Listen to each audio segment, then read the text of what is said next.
மலேசிய இந்து தர்ம மாமன்றத்தின் 44வது தேசிய பேராளர் மாநாட்டில் அதன் தேசிய தலைவர் ரிஷிகுமார் வடிவேலு தலைமையில் நாட்டிற்கு பெருமை சேர்த்த மலேசிய ஸ்ரீ ஆதிசங்கரர் திருமடத்தின் ஸ்தாபகர் சங்கர குருதாசர் சுவாமி மகேந்திரர், சைபர் ஜெயா பல்கலைக்கழகத்தின் இணைவேந்தர் தான் Sri Dato doctor R Balan, 1986 1990 வரை மலேசிய நாடாளுமன்ற மக்களவையின் முதல் இந்திய வம்சாவளி துணை சபாநாயகராக பணியாற்றிய டத்தோ டி.பி. விஜயேந்திரன் ஆகியோருக்கு மாமன்றத்தின் உயரிய தர்ம ரத்னா விருது வழங்கப்பட்டது.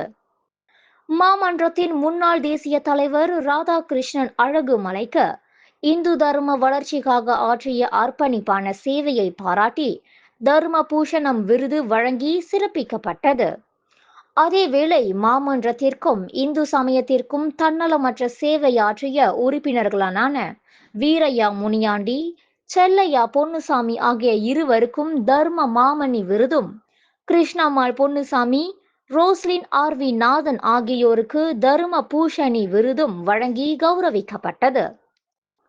கல்வி, சமயம், சமூக பணி, இளைஞர் மேம்பாடு மற்றும் மனிதநேய சேவைகளை சிறந்து விளங்குவோரை தொடர்ந்து அங்கீகரித்து கௌரவிப்பதன் மூலம் சமூகத்திற்கு உயரிய முன்மாதிரிகளை உருவாக்கும் தனது பணியை மலேசிய இந்து தர்ம மாமன்றம் தொடர்ந்து முன்னெடுத்து வருவதாகவும் மாநாட்டில் வலியுறுத்தப்பட்டது. விண்வெளியில் மேலும் செய்திகளை தெரிந்து கொள்ள கீழே இருக்கும் பெல் பட்டனை அழுத்துங்கள். உங்கள் ஆதரவை வெளிப்படுத்த லைக் மற்றும் ஷேர் செய்யுங்கள். தொடர்ந்து விண்வெளியுடன் உங்கள் பயணத்தை தொடர்ந்திருக்க சப்ஸ்கிரைப் செய்யுங்கள்.